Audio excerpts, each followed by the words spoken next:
ధన్యవాదాలు.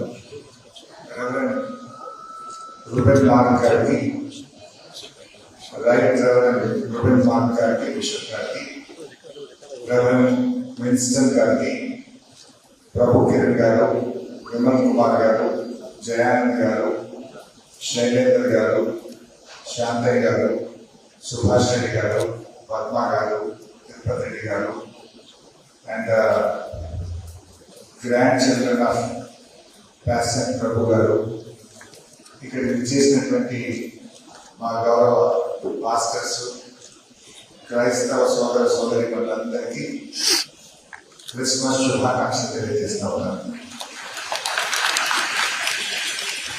ప్రపంచంలో డిసెంబర్ మాసం వచ్చిందంటేనే అందరూ ఎంతో సంతోషంగా ఉంటారు. యేసుక్రీస్తు పుట్టిన నెలని ఎంతో ఆనందంగా జరుపుకుంటుంటారు. ముఖ్యంగా మన మెదక్ చర్చ్ 100 సంవత్సరాలు పూర్తవుతున్న సందర్భంగా ఈ వేడుకల్లో పాల్గొనడం నాకు ఎంతో సంతోషంగా ఉంది. మరి ఆ రోజుల్లో 100 సంవత్సరాల క్రితం వారు ఈ ప్రాంత ప్రజలు కరువు కాటకాలతో బాధపడతా ఉంటే ప్రజలందరినీ కూడా కాపాడాలని, ప్రజలకు ఉపాధి కలిగించాలని ప్యాషన్ ప్రభు గారు 1914 నుంచి 1924 వరకు 10 ఏళ్ల కాలంలో ఆ రోజుల్లో ఏషియా సెకండ్ లార్జెస్ట్ చర్చ్ మన మెదక్లో వారు నిర్మించడం నిజంగా ఎంతో సంతోషంగా ఉంది. మెదక్లోనే ఏషియాలో అతిపెద్ద చర్చ్, రెండవ చర్చ్ మన దగ్గర ఉండడం అనేది ఇది మెదక్ ప్రజలకే కాదు, యావత్ తెలంగాణ ప్రజలకు ఎంతో గర్వకారణం. వారి గ్రాండ్ చిల్డ్రన్ అంత దూరం నుంచి వచ్చి ఈ 100 సంవత్సరాల వేడుకలో పాల్గొనడం నిజంగా చాలా సంతోషం. వారికి మనస్ఫూర్తిగా నేను అభినందనలు తెలియజేస్తా ఉన్నాను. మరి ఈ క్రిస్మస్ పండుగను గౌరవ తెలంగాణ తొలి ముఖ్యమంత్రి చంద్రశేఖరరావు గారు అధికారిక పండుగగా, రాష్ట్ర పండుగగా జరిపిన ఘనత కేసీఆర్ గారికి జరుగుతుంది.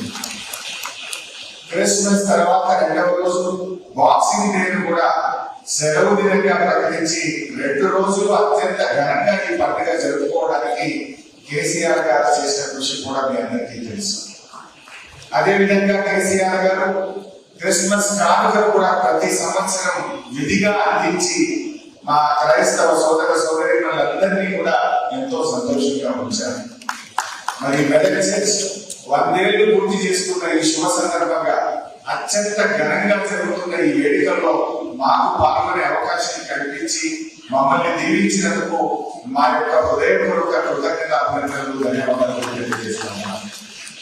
యేసు ప్రభు శాంతి, ప్రేమ, దయాగుణం, క్షమాగుణం కలిగినటువంటి వ్యక్తి. మరి ఆ తరహాలోనే మన పాలకులు, మన ప్రాంతం, మన దేశం అంతా కూడా ఇంకా ఎంతో శాంతితో, సామరస్యంతో, ప్రజలు కుల మతాలకు అతీతంగా అందరూ సంతోషంగా జీవించాలని, ఇంకా ఈ ప్రాంతం మరింత అభివృద్ధి చెందాలని ఆ యేసు ప్రభు దీవెనలు ఈ ప్రాంత ప్రజలందరికీ ఎల్లవేళలో ఉండాలని ప్రార్థిస్తూ అందరికీ నమస్కారం.